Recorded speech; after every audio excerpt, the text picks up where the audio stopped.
What's going on, guys? Welcome back to the Sophisticated Man podcast. You know who I am. I have another guest with me, Mr. Joe. What's happening, man? How's it going? Happy to be here. Absolutely, man. Happy to have you on. So Yeah. Joe is another men's coach. I think men's coach, right? You coach men as well, right? Yeah, men and women, but Okay. mainly men, young men, is kind of my specialty, I would say. But yeah. Gotcha. Yeah, so just kind of, give people a quick little intro, a little, a brief synopsis of you and kind of what you got going on and yeah, how Yeah. you got into it. No, absolutely. So I didn't originally come from the coaching space. I came from real estate and a therapy space. I own a PT clinic and massage therapy clinic and been doing that for a number of years. And then also am a real estate investor and just been growing those type of businesses. I've got about four businesses I'm a part of now. Um, and that takes up a lot of my time, but it's also now starting to get scaled out. And I'm getting to the point where I want to give back. I want to be able to give the things that I've learned personally that have helped my life, helped my fitness, my family, my financial life, and I want to give that back. And literally, that's what I want to do with the rest of my life. I always had it in my mind that I was going to earn a certain amount of money to eventually get to the point where I didn't need to worry about money and just be able to give back at that point. Not quite there, but I'm definitely closer than I was several years ago. And so now I basically just do the coaching, and that is taking up the most majority of my time, but I absolutely love it. I mean, it's definitely where my heart is at. It's definitely where I feel like I can do the most good in this world. So, Mm. I yeah. love that, man. Yeah, and I resonate with a lot of that myself, just kind Mm. of going through your own personal transformations. I usually find like that's where it starts, right? Yeah. Especially, people that get into the coaching space, they had an issue or they had things that they were struggling with or felt insecure about maybe early in life, Yeah. and they end up kind of fixing themselves. They figure it out. They go into self-improvement. They get the help.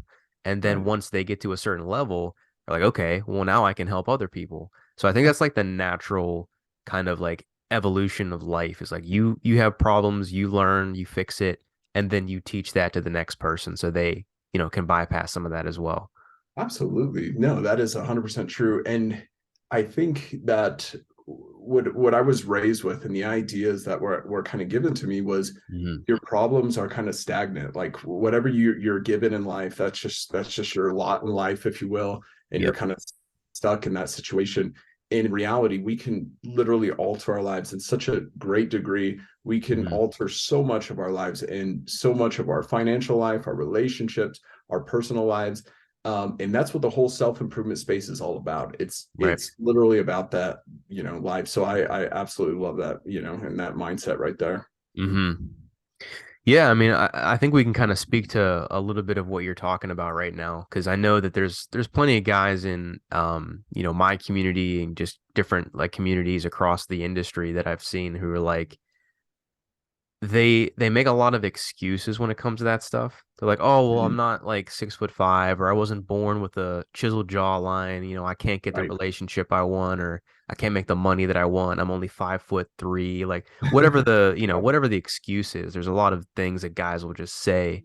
Um, what would you say to guys that think that way? And I don't think there's really many that watch my stuff that think that, but Yeah, just for sure. the general audience, like what would you say to those guys? Well, I mean, in my case, I've actually gone from being overweight to, Mm. and it's funny because you look at some of my old pictures, I did not have a jawline. Yep. It was just kind of all blended in, Yep. and not having the physique I love wanted, not having the financial life I wanted, not having the Mhm. mindset I wanted, and basically being able to completely transform that in my own life, in my own walk. And so, yeah, like that's the amazing thing about being alive is we literally control our destiny. We are able to do so much in this world if we just put our minds to it. And I Mhm. think progress is happiness, as Tony Robbins says. Yep. It's not, being rich isn't happiness, being fit isn't happiness, but it's progressing towards a goal on that level. And if we Mhm. think that this is just what you're given, this is just where you're supposed to be, you're never going to grow out of this, you're never going to actually progress, you're never going to feel happy. And Mhm. some of my clients I've got a couple of people who are like 400 pounds, they're now down to 300 pounds. Are they where they want to be right now? Of course not. Like, is there more for them to grow? Absolutely.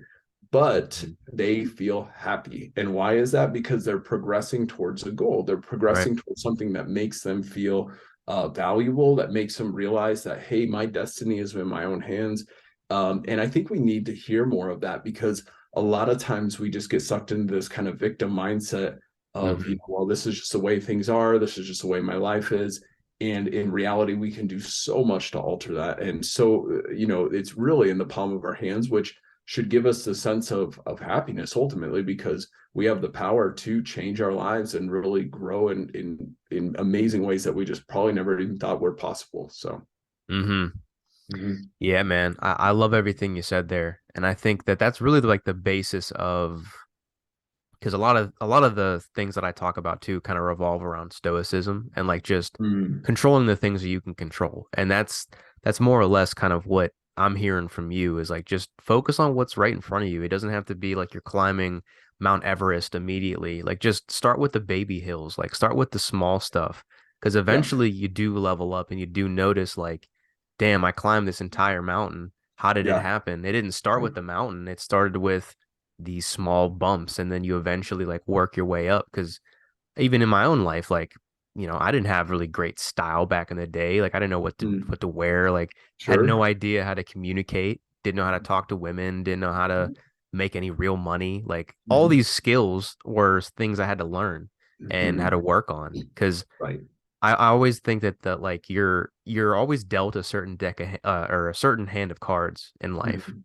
Sure. Now, it's the same thing in poker. Like, do you get your hand and you think, "Oh shit, I lost"? No, like Right. you put a couple cards down, you pick up Mhm. from the deck. And it doesn't matter what hand you start with. What hand you finish with is how you determine the outcome of that game. So life Exactly. is no Mhm. different. Like if Right. you start with a shitty hand, maybe I don't know, your parents weren't together, you grew up in a broken home or didn't have the most ideal situation, Right. doesn't mean you have to stay there.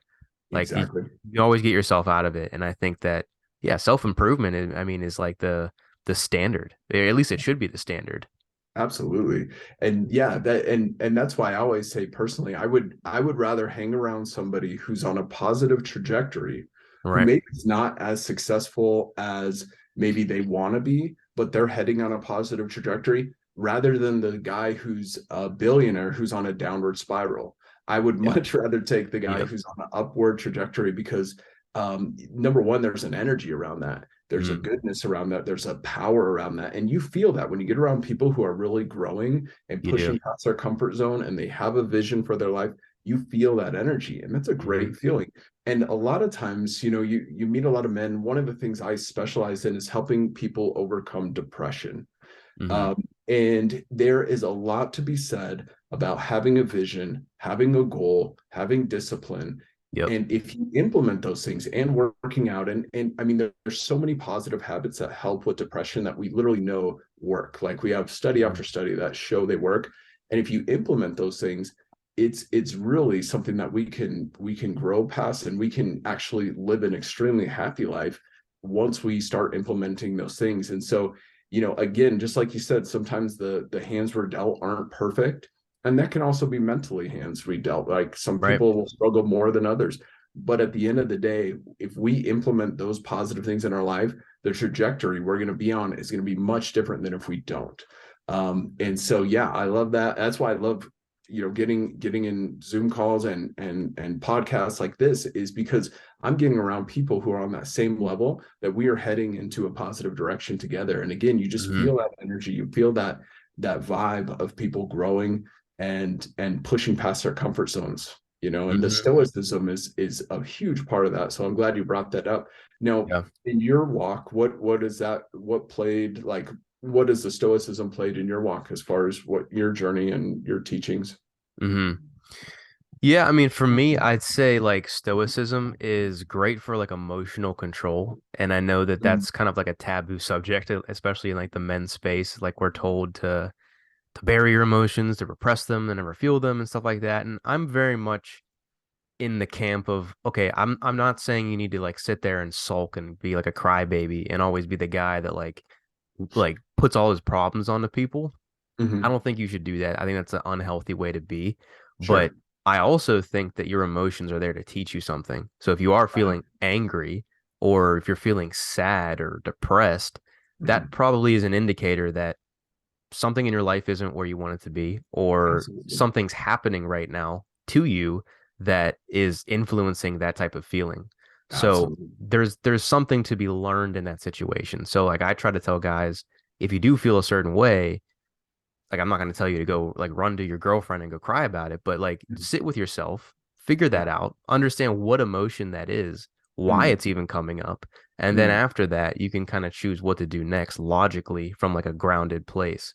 So That's for awesome. me, that's kind of how it happened in my life. Like I don't know. I can't say I was always an overly emotional kid growing up, but I was always like I felt very deeply, and I just Mm, didn't know how to like understand it. I didn't know how to mm. comprehend a lot of what I'm feeling, and I'm definitely not a master of it now, but um, it's kind of helped me just like sit with myself and meditate and realize, all right, where is this coming from? Why do I feel this way? And then usually you feel better afterwards, and you kind of move forward, and you're like, hey, it's all good. Yeah. Oh, that's so powerful. And I think the people who feel the deepest in this world are the people who can touch the most amount of people, you know. Yeah, for And sure. even like as you said, like I think the middle path is so perfect on this because Hmm. we can take it one extreme or the other, right? Where we're Right. just, oh, we're men, we don't feel emotions, you know, I'm just whatever. And then on the other end of the spectrum, we're like crying, you know, every 2 seconds because you Yeah. know, I don't know, you know, something that bothers us. And in Hmm. reality, I think the middle path is basically what you just presented there. And Hmm. that's something we like to deal with as well. Like on my program is like, okay, when these emotions come up, face them. Like, Yeah. don't try to reject them. Don't try to go into some addiction to like deny them.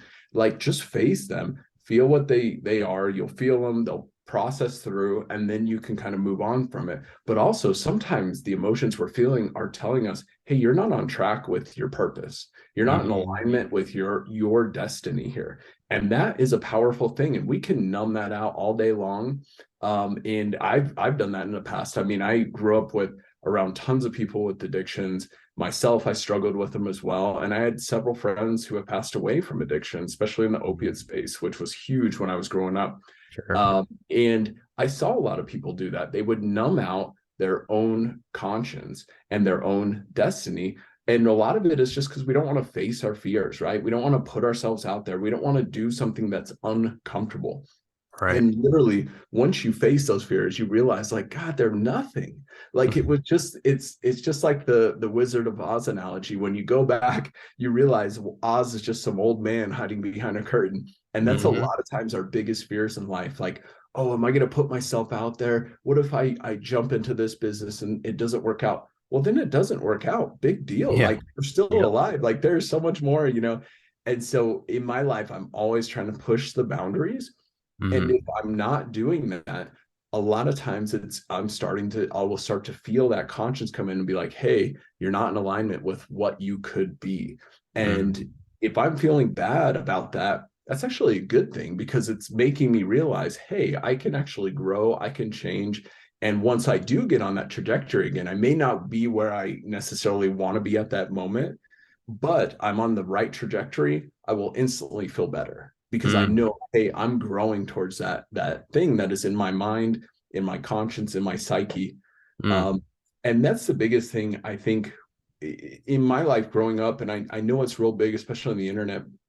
We all think that something external is going to save us, especially Yeah. as Right. like it's going to be Bitcoin, or it's going to be Hmm. real estate, or it's going to be you know, stocks or whatever, right? Something external. And I invest in all those things. Like, so I'm pro all of those things. But none of those things are going to make you happy. None of Right. those things are going to give you the life that you want.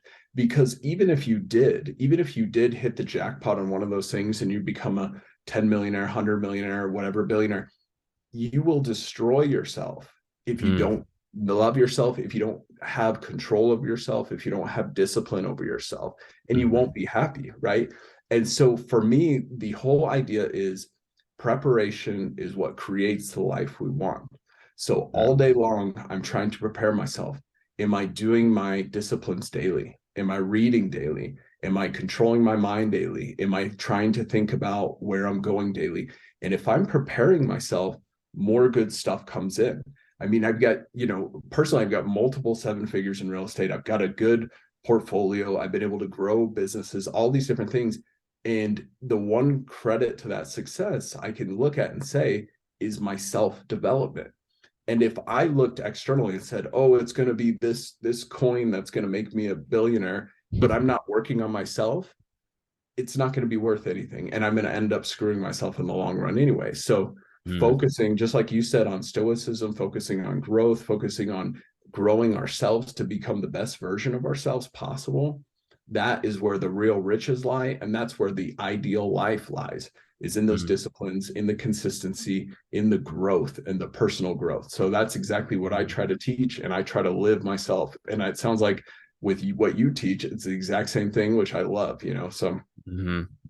Yeah, most definitely. And I love everything you just said. A lot of the things you said even made me think because I'm like I like how you tied the emotion aspect of it to your purpose, which I want to talk about that. But first I want to bring something else up real Mhm. quick, and then we can kind of maybe branch off into that. Yeah. But what you just said was interesting because I think most people when they hear discipline, because I agree 100%, I think your discipline is like everything in life, and like if you're not on that, you're floating along, not really have any like solid direction. And Right. I think it might be something that happened when we were growing up as kids, or like we had some kind of negative like conditioning around the word Mhm. discipline, like maybe how our parents treated us. I'm not sure.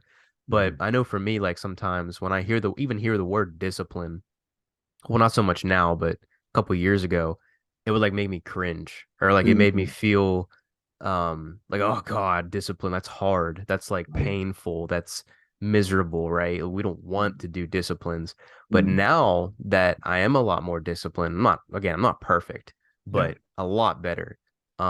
Now when I am doing these good habits and routines, when I'm not on them, that's when I feel miserable. And that's when Isn't I that the feel truth? pain. And that's when I Isn't that feel the like, truth? oh my God, this sucks. Yeah. Which is Oh, such a yeah. weird dichotomy Right. because the discipline doesn't create the pain. It it eliminates the pain, honestly. So true. So true. I love that you brought that up. And I can certainly relate to that as well. I was never disciplined in school. I pretty much probably smoked weed for like the time I was like 13 up Yeah. until I was in my 20s and just like barely skated by. I was the Yeah. most undisciplined person that you could have met. Um, Mm, and at the same time, I was suffering deeply. Right. And now my suffering has gone down a ton. I don't think anybody gets out of this world without suffering unless you're maybe the Buddha or something. But right. my suffering though has gone down a ton, but my discipline level is through the roof. And a lot of times, I think the reason why we don't like discipline is when we were younger, what we were disciplined for, we couldn't see the outcome very well. Yeah. Whereas now, if I'm disciplined, I can easily see the outcome. I'm like, ooh, I just got this new car, or ooh, I was able to make this much money this week because I really put in the work, or ooh, my relationship Yep. has just gotten better. And so you start Hmm. to see the outcome. The problem though that usually happens with people is it's a lagging indicator. So the Right. discipline the person does today may not show up for 6 months, but Mm, when you're on the level that, when you've been disciplined for several years, you're always getting the rewards. And so I'm getting a reward today for something I did 6 months ago, which mm, propels me to do the thing today that will propel me 6 months later. Right. right. And so it's always that lagging indicator. And if you're not getting the rewards right away, I think that's usually when people quit, is they'll do it for 4 months. They'll try to lose weight. They'll try to make money. They'll try to start a business, and 4 months later they're theoretically at the same spot they've always been, and they say, nah, it didn't work, it's not working for me, whatever. When if they Hmm. would have just held out that extra 2 months, they'd been like, wow, I just got a new client, and I had talked to Hmm. this guy 6 months ago, and wow, I can see my abs all of a sudden, that's weird. And wow, this girl just started liking me out of the blue, and all Yep. these type of things start happening. And then you start to get that endorphin rush and that dopamine hit because you're like, wow, this is good, my disciplines are working. Hmm. So when I was younger, I never saw the connection. I just thought it was something that school made us do and be the Yeah. discipline itself. So once you lose that connection, discipline does seem very hard. But I appreciate you bringing that up because I was in the same boat as you on that. Hmm. Mhm. Yeah, and I think that's how it starts. Well, that's what I was thinking in my head. Like maybe it was school that we were Mhm. told, okay, you have a deadline. You have to be disciplined in doing your work or like schoolwork, Sure. and like we just negatively associate that with these words. Even the word deadline was another one. Like, oh, you Mhm. have your deadline for this essay, this test, whatever, and Right. you're dreading it. But Mhm. in real life, when you're improving yourself, like if you don't set deadlines for your own stuff, they're never going to get done. Like if you set a Right. goal and I say, okay, I'm going to reach out to X amount of people today for prospecting, but I don't Mhm. give myself a deadline, then I'm just going to let it go for as long as possible and not and procrastinate it, and not do it. Mhm. So Exactly. like it's the same kind of thing. Yeah. That Yeah. yeah, And just that word association. absolutely. And kind of the idea of, again, I think when we look at the way our mind works, especially, is if we don't have something to do with our mind is never stopped, right? Like Yeah. even when we're sleeping, we're still dreaming. So we're still thinking, we're still going through things. Hmm. And when it comes to people like struggling with anxiety or depression, or they're in a negative mental state, if they could occupy their mind with their goals and True. setting deadlines and setting disciplines for that, and their mind is constantly churning on those things, their ability to think about other things is going to be, it's going to be very difficult because you can only think about, so many things at once. Hmm. And so for me, I like pushing myself. I like setting deadlines because I know it's not going to give my mind time to think about negative things that could or could not happen in my life, or Yep. start Yep. start going through scenarios that, are these terrible scenarios for me, or building up anxiety if I'm going to go talk to somebody or something, especially when I was younger. I was like, oh, I'm going to talk to this girl, but when I was single, and oh, I hope she likes me, and you build up all these, crazy scenarios, where if you're on your grind, you're just going to go up and talk to her because you're not going to have time to sit Exactly. there and think about all this like stuff. You're going to be like, oh yeah, I'll talk to her, but after this I've got, the gym, and I've got my company I've got to worry about, and blah blah blah, Hmm. which ultimately makes you more attractive, at the end of the Yeah. day. And it's something that I wish more young men knew, and I wish I knew this back in the day as well, is attraction from girls in general comes from having a purpose and having a destiny in your life and Facts. sticking to that. And because they will sense that around you, because it gives Hmm. you clarity, it gives you a foundation. And women love that. They love to see somebody who's on purpose, on track, has a foundation in their life.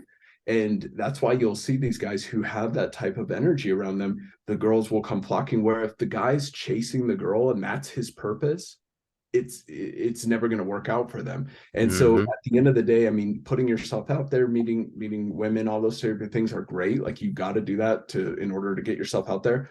But the most attractive thing you can have is a purpose, is goals, is a vision for your life. And you will Hmm. just watch the girls start coming around and being more attracted to you because they will see that vision in your mind that gives you strength, that gives you clarity, that gives you a foundation that they are actually seeking themselves.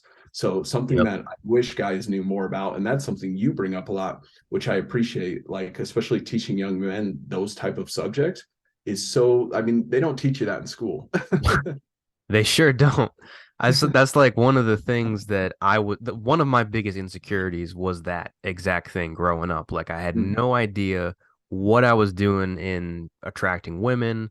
Literally, I just made a story about this not too long ago. Like I said, I didn't get my first date until I was like 20 years old. Like I had mm, no clue how to set dates, none yeah. of that, right? Yeah. And I would say a lot of that is because I had no idea who I was yet. I had no Mm, clue what I wanted to do. I had no confidence in myself. I was right. just focused just on girls, like get a Right. girlfriend, get a girlfriend, get a girlfriend. But Yep. all that pressure builds up. And then once you finally, maybe you do grow the courage to talk to a woman, what are you going to do? Where are you going to lead her?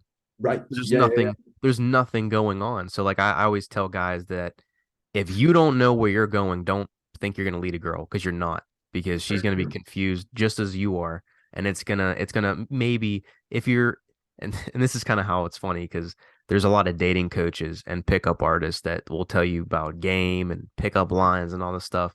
I'm like the anti-dating coach in a sense, because like Yeah, yeah, I think all that stuff is very much like a facade. Like you're just kind of putting on a face right. or an act. You might be able to temporarily attract her, like for a Sure, week, a sure. month, maybe at the most.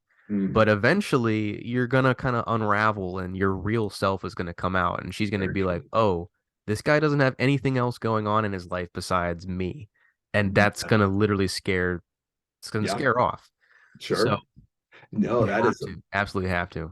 and I love that. And again, it comes, I think we're both on the same level where you're talking about like the hack to, to Yeah, picking up quick girls, fix. blah, blah, blah. And I read all that. I read the game back in the day. And yeah, Yeah. it maybe helped a little bit, and but at the end of the day, you're absolutely right. And it's just the same way when it comes to money, when it comes to finances, when it comes to anything. If we become attached to that thing, Hmm. we no longer are happy anymore because we're Right. attached to something that's temporary. And that can be a relationship, that can be a business, that can be, a financial situation, whatever that can be. And the only real true happiness in this world, in this life, is being the best version of ourselves. It And is. but the great part about that is once we do that, all those other things start coming in, right? Hmm. And Yep. so if, like you said, if you become, you use some hack to maybe get rich quick, or use some hack to attract the girl, and well, guess what? If you don't know who you are after 6 months of that, or 3 months, or 2 weeks, that girl's going to figure you out, and it's going to unravel, or that money's going to go right through your hands in 2 seconds, Hmm. because you have not figured out yourself. And we've seen that multiple times with, the ball players, with the different people who they don't have the discipline lined up yet. Yep. Or and I've seen the same thing. I was able to attract women by saying the right thing or having the right look. But then after a few weeks, they were kind of over me because I didn't have a purpose. I was just kind of drifting. Yep. And so that's so true. And I love that you teach that. Well, so I have a really great analogy for that too. I say this a lot just in real life to people that I talk to, but this is just like so freaking true and applies to basically everything that we just talked about. Mhm. So lottery winners, right? When they win the lottery, millions, whatever it ends up being, what's the percentage of lottery winners that actually stay millionaires, that actually stay like rich and successful? I Um, don't know. I know it's low, right? Very, very low. I don't know the exact number, but it's like extremely low. And people Right. think, well, why is that? They win all this money. Why are they not millionaires? Why don't they stay rich? Mhm. And it's a system because the people that run the lottery, they know this. They're not just going to give out all this money to somebody and think that, oh, they're going to keep it and be millionaires. It's like the reason that that happens is because they don't end up developing the habits or the skills, the disciplines of somebody who is good with money. So if you're Right. broke and you all of a sudden have all this money given to you, you're still not going to know what to do with it because you don't have the skill set of handling money.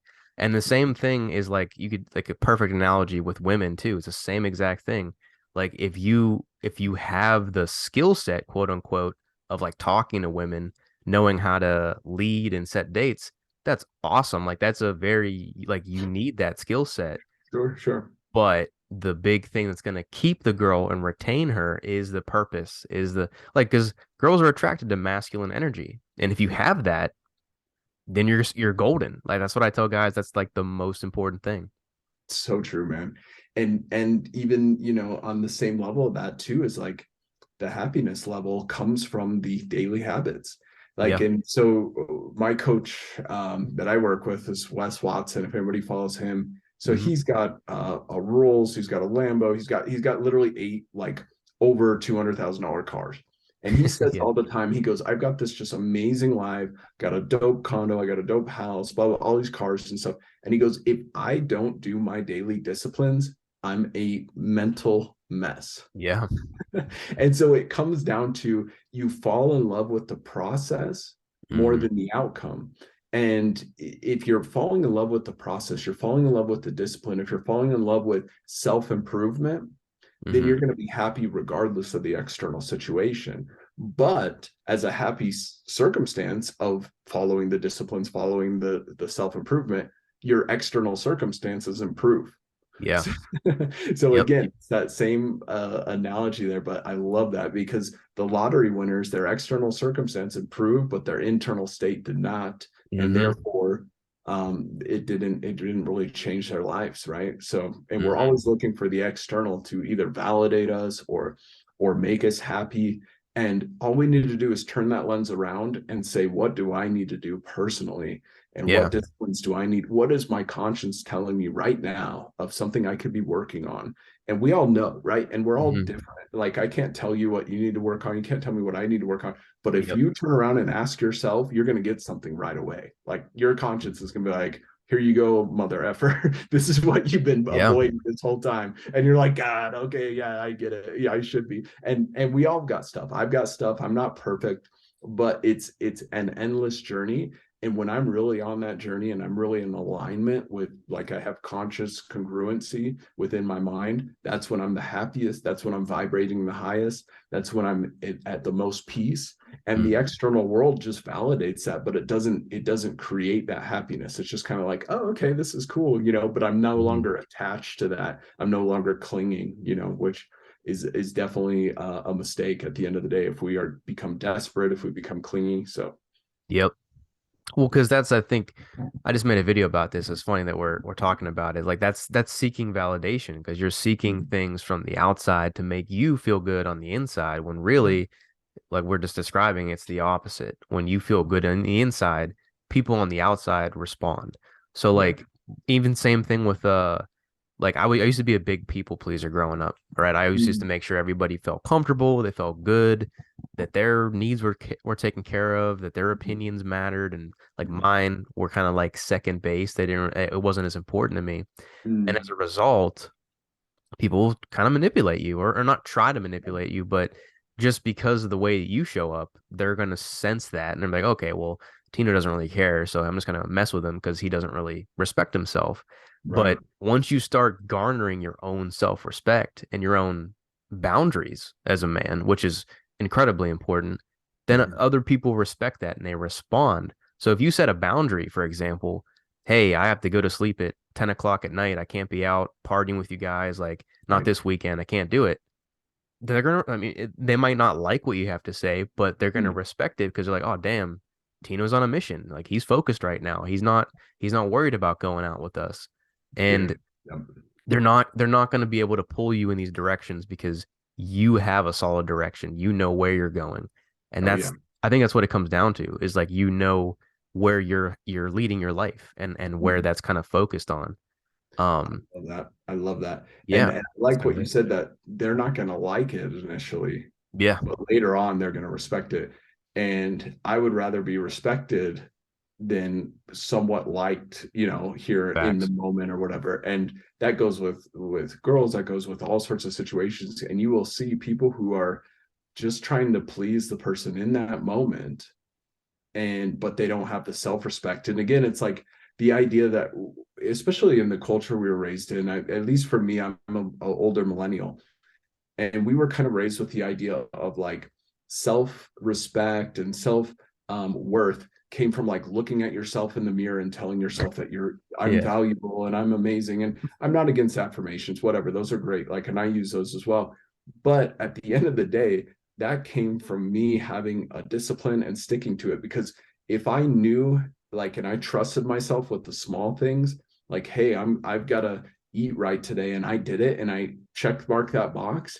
Hmm. And at the end of the day, I'm going to go to bed that night feeling like a badass. I'm going to go to Yeah. bed that night feeling like, hey, I did my duty. And that self-respect is going to build through that. It's not just Hmm. going to come out of like fooling ourselves and hypnotizing ourselves into believing that we're worthy. Like, it's going to Yep. come from us proving it to ourselves through our disciplines.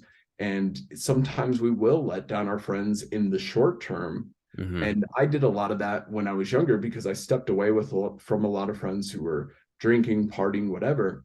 And now those same friends 10 years later are reaching out to me saying, like, man, how did you change your life? How did you do this? How did you? And they're now looking to me because all of those guys are in the same vibration. They're in the same loop, negative spirals Yep. of alcohol and drugs and stuff, where I'm like not even vibing on that level. Like, I can't even almost comprehend it anymore. It's been so long for me, and that world is Hmm. so foreign to me.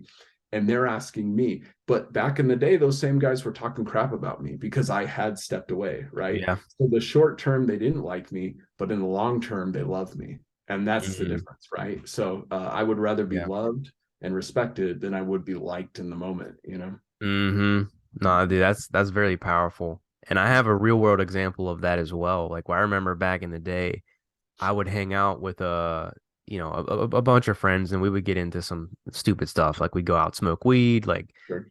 go on smoke rides, get food at like 2 in the morning, go drive around, just like really just like Yeah, dumb, like young adolescent stuff. sure. And there was a point when one of our friends in particular, there was a group of like three or four of us. One of the friends started getting into like some hardcore stuff. Like, he was getting into like cocaine, like hard drugs, partying Mm, all the time. Now, he was going through a lot. It wasn't for no reason. Like, he was dealing with a loss in his family. So like, I totally understood why.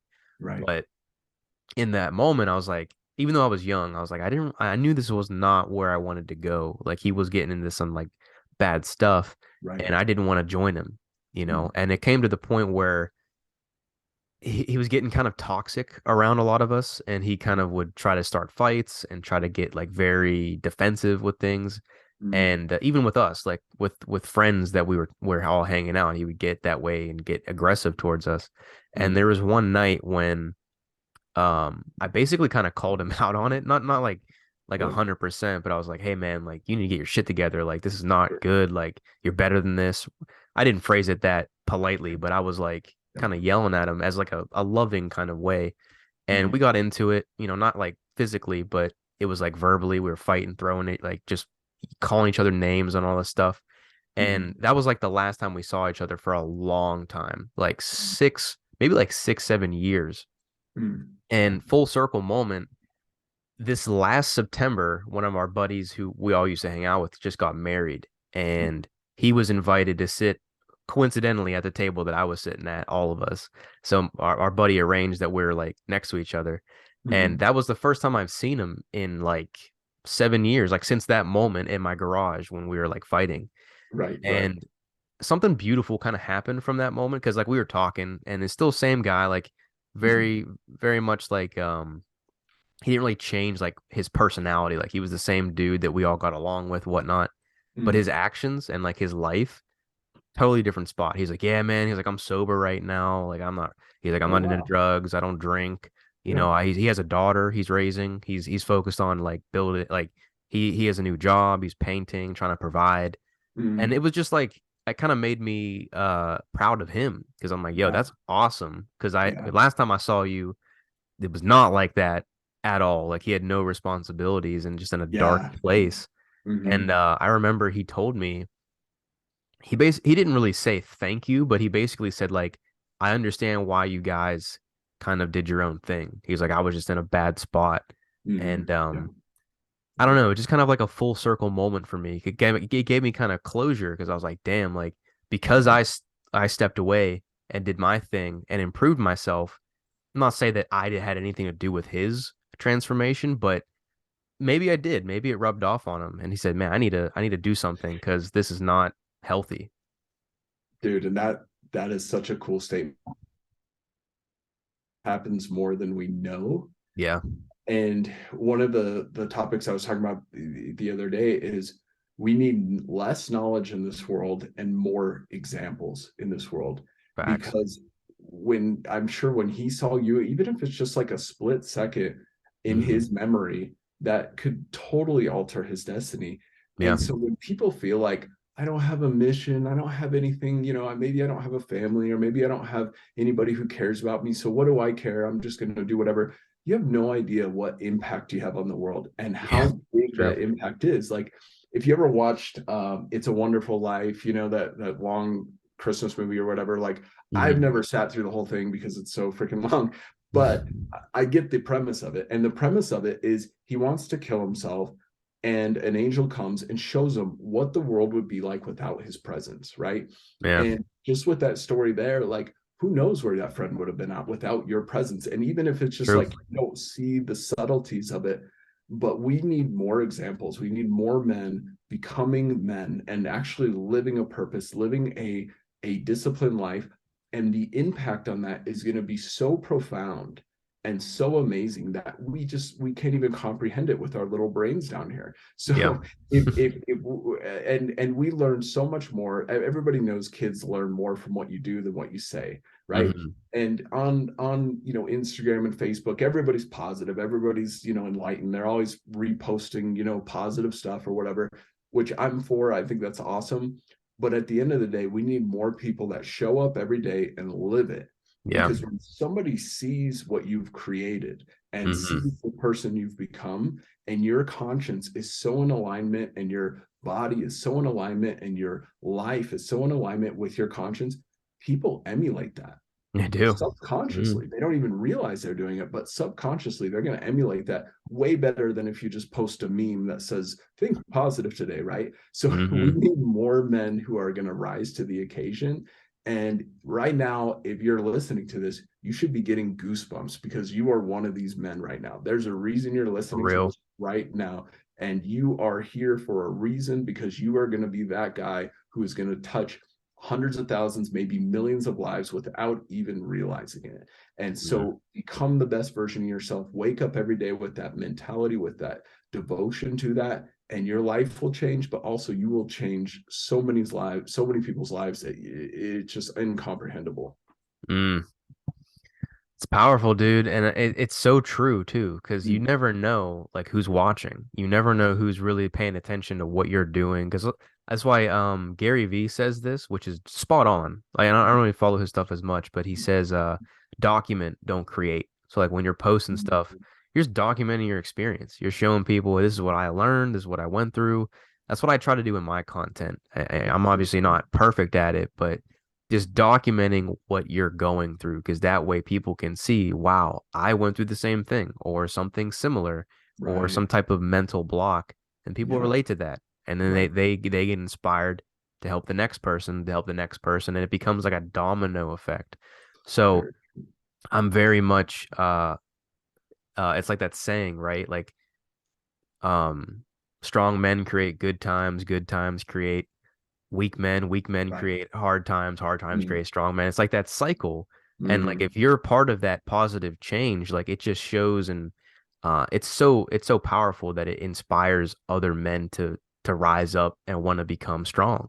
So I wonder in your perspective too, like do you see that being accurate in terms of like men leading by example and creating basically a good life for other people in society because I think personally, I mean I think if you make men stronger you make society stronger, like in my opinion. 100%.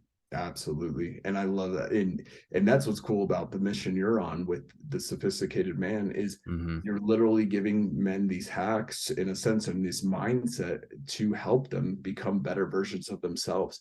Yeah. And I absolutely believe that. I absolutely believe everything is tied to us. And that's why I don't get too involved in the politics, because I don't want to hate on some other politician, because what I'm Hmm. doing at that point is I'm projecting out and I'm thinking, Biden's got to change or Trump's got to change. In reality, I've got to change That's because facts. I am society. Yeah. We think of society as like, oh, there's us and there's society. No, we are society. We Yeah. are politics. We are the system we have created, because Mm. every day, whether we show up or not, that's going to have an impact on the world. So if we think we're disconnected and I'm just going to hate on this politician or complain about this group of people or whatever, we're not dealing with our own stuff. We're just projecting outwards. And when we deal with our own stuff, we stop caring so much because we realize I have enough things to worry about personally. Like I have enough things I'm trying to accomplish personally where my bandwidth can't even go to something externally, like that.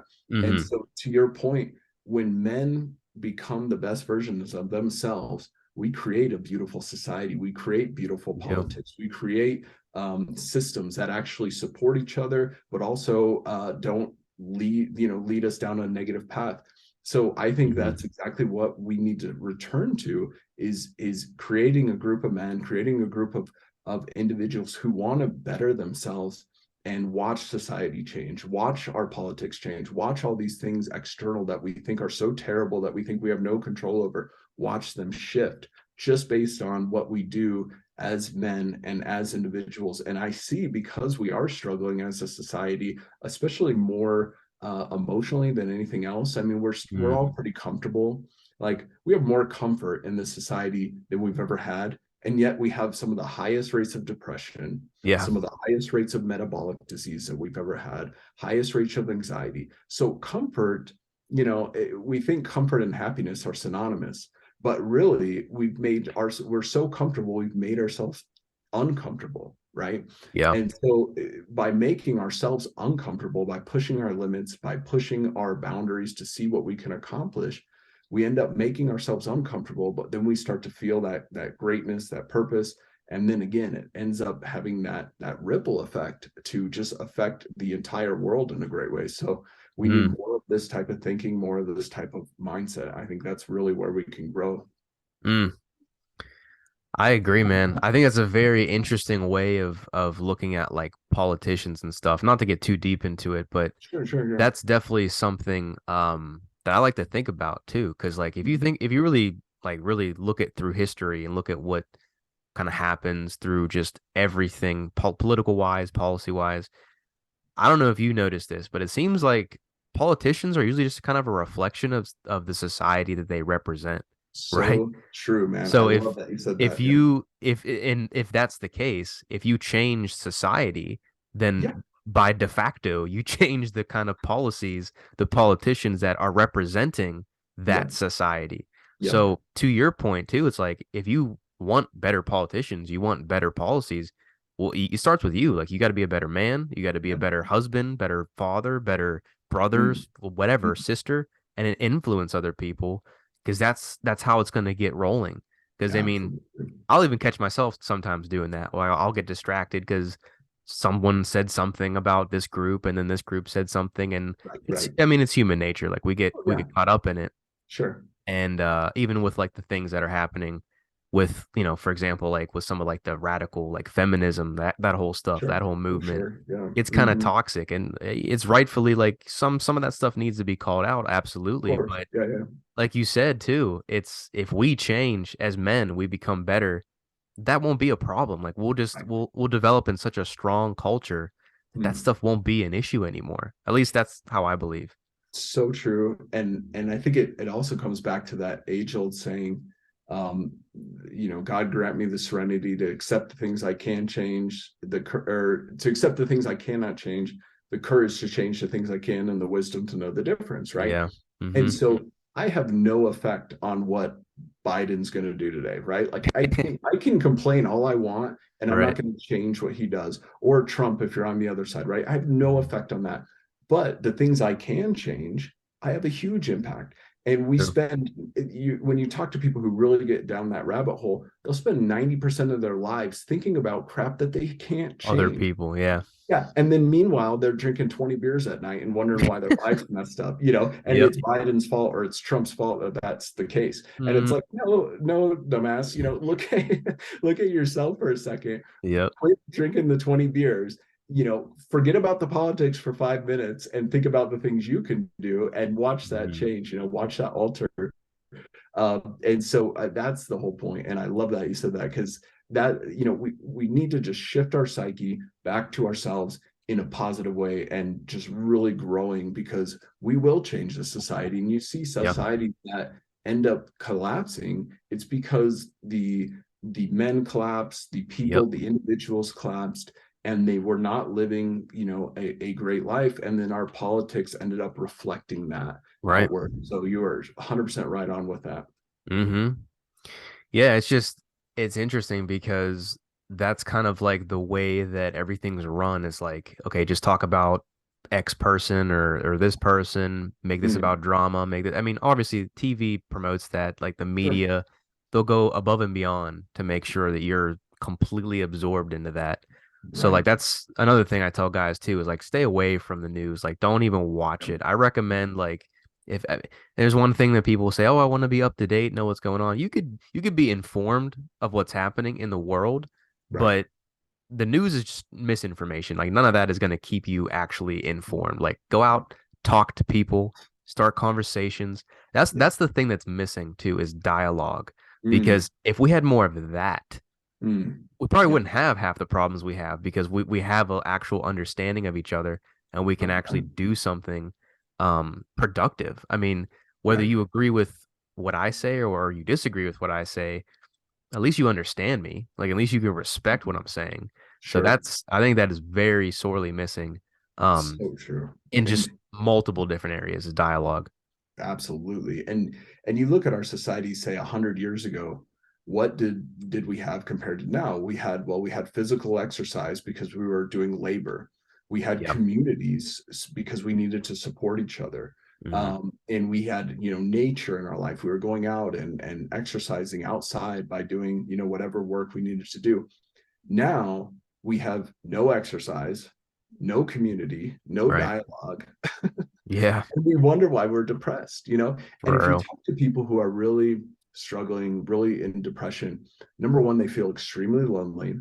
Number one, that's always a big case, which dialogue would help a lot with that. Sure. Number two, they feel like they're worse than anybody else. They feel like they're like the worst piece of crap on the earth. They feel like they messed up more than anybody else. And when you really start to talk to people like you or I, like I'm very open about my issues and my insecurities and my mess ups in my own life because I have plenty and I continue to mess up. That's just part of life. But Yep. when you think you're the only one and you don't have a dialogue with other guys who are admitting their faults and trying to grow past them, you think that you're this unique, horrible person and everybody else has got it together. So that's number two. Hmm. And then number three, they don't have a purpose. And so, and you ask them, what's your purpose in life? Oh, I don't know. I guess just sense gratification. I guess just to feel good or be comfortable. Okay, well, there you go. Right? Like if Hmm. you are missing those three things, that is a recipe. You could take the happiest person in the world, genetically predisposed to happiness, right? Yeah. Give them those three habits and watch them become depressed. And vice versa, if I believe you could take the most genetically predisposed person to depression, give them those three habits, and they will be a happier person than that other person, right? Because I Hmm. think their habits are going to create their mindset. We know with neuroplasticity, we can change the way our Right. neurons work. It's not, you're not just stuck in this mindset, just like we can change our bodies. Like if you're Hmm. genetically predisposed to be fat, that person can alter their body. They can get in better shape. They can work hard. And if I'm genetically predisposed to being skinny, if I have horrible habits and I eat McDonald's every day, I can put on 40 pounds of fat in no time. Yeah. So it's all about our habits. It's all about our disciplines, mental, emotional, spiritual, physical. And when we line up with those, we're going to be happy individuals. I truly believe that. And I've seen it in my own life. I've seen it in my own walk. Just comparing the two extremes of living a completely undisciplined life and being depressed and living a great disciplined life with focus, with vision. And I feel very happy on a daily basis. The last few Hmm. days, it's been weird. I've literally had the thought come to me that this is the best day of my life. And that has happened like maybe like a week ago, that thought came in. And I was just like, wow, that's a cool thought. The next day, a few more things happen. I go, no, no, no, this is the best day of my life. And I'm not saying that to like to brag or anything, but it's because these compounding effects of these positive habits I've had are starting to come into fruition. And I'm like, this is Hmm. kind of cool. Like I feel good. I feel like I'm contributing. I feel like things that my businesses are working out. I feel like my relationships are feeling good. My Hmm. body is looking good. Like all these compounding effects of these habits. And it won't automatically happen like that. Like we may go Sure. through months in a dry spell, but when you start doing those habits, you're going to start feeling and you go, wow, I didn't know life could be this good. I didn't know Hmm. my emotions could be this high. I didn't know my vision could be so clear. Hmm. Yeah, it's interesting what happens when you're on a path and you're noticing just you're stacking wins and Mm-hmm. you're realizing that man, this is really feeling good. And I think that's when kind of to tie it to the dopamine thing, like that's when the dopamine actually works for you. Because when you're using pleasure, like the short-term pleasure you were just talking about, Mm-hmm. Netflix, social media, whatever, Sure. pornography, whatever it ends up to be, Mm-hmm. that maybe feels good for like 3 seconds, but Right. then Right. afterwards you're like, okay, I feel miserable now. I feel like shit. Yep. But when you flip it and you have delayed gratification, maybe you're building a business, a physique, a relationship, all these things take time. When Yeah. you finally do start to notice the growth in these areas, you're like, wow, that Mm-hmm. feels really freaking good. And Yeah. that's the feeling of pleasure that is lasting. And I Mm, think that when it comes from something delayed, like men need to delay their gratification. You can't expect to have instant dopamine, instant gratification for really, I mean, really anything worthwhile. right. Especially Right. as a man, like they say that you're what they say about men, like when you basically hit your peak when you're like in your mid to late 30s. Like when you're a Mm, little bit older, you start to really get your life sorted out. Now yeah. maybe that's different for some people, but that's like the general kind of thing that I've read is like Mm, maybe around that age. And it's like it's true. Like when you really put in the work, you don't see results for years upon years. But when you right. finally start to notice it, it's like, man, life gets so much sweeter after that. Oh, dude, so true, true. And of course, in our world where everything's instant gratification, we expect it to Yeah. happen instantly. I'm working with a client right now who's 21, and the stuff I'm feeding into his brain, I look back and I'm like, God, I wish I had heard somebody say this to me back in the For day, real, right? Like, yeah. oh, it would have been so nice to know what he's knowing now. And he's also a little bit, and I have to work on with this. He's expecting like, oh, I'm going to have everything worked out by 22, or whatever, which Yeah. I'm all for high goals. I'm all for high achievement, but you don't want to set yourself up for failure. Right. And if he's going to hit his peak, like you said, in 38 or 36 or 40 or whatever, if he sets up the foundation now, he's going to be Mhm. so set. I mean, we Yep. were just doing a compound interest calculator with it, and I'm like, look, if you just put away, $1,000 a month in the S&P 500 from now, like you're Hmm. going to hit a millionaire status at 40. Like, Yeah. and you'll have Yep. a million liquid at an 8% return. Nothing like you don't have to buy Tesla and hope it goes to the moon tomorrow. Like you don't have to Hmm. buy Bitcoin, like just do something simple and you will Right. crush it. Like you will literally be so far ahead of everybody around you.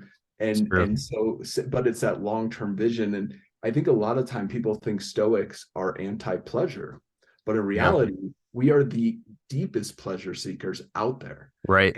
But we want better pleasure. We want Hmm. longer lasting pleasure because I'm all for pleasure. Like, and I Yeah. I mean I'm okay with short term pleasure from time to time. Like I'll chill Sure. out, watch a movie, I'll chill out, hang out with my wife, whatever, like, and just enjoy.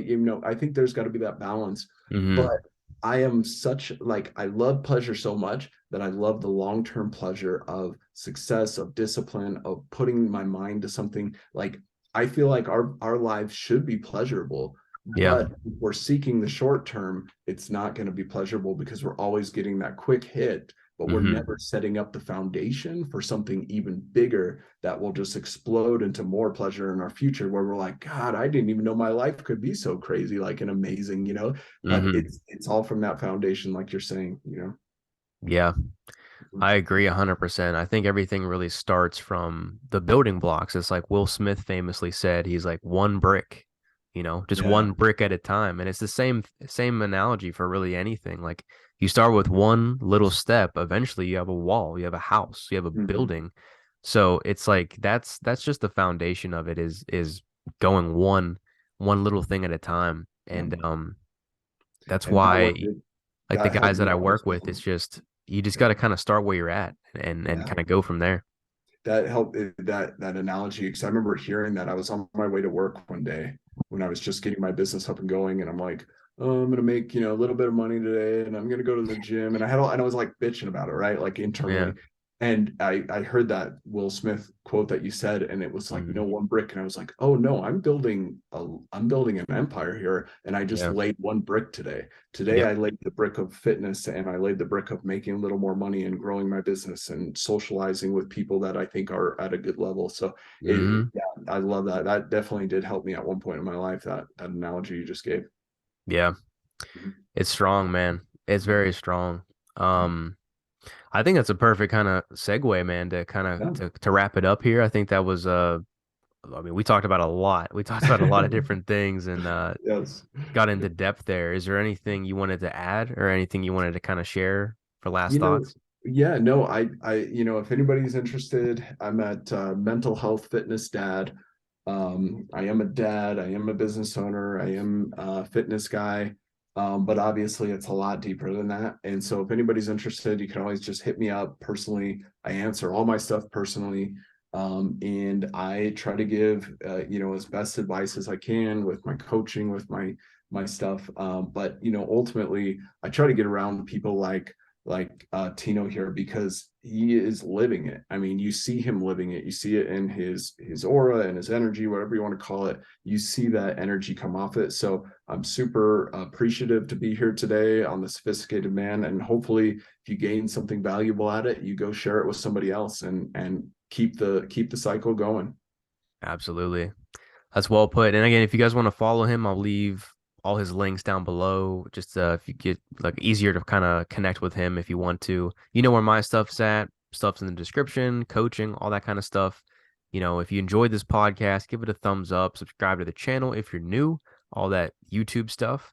And yeah, that's pretty much it, guys. We're gonna get going. Hopefully, have him on in a future show, man. This was great. Awesome, Tino. I appreciate you, buddy. Not a problem. All right, fellas. Peace.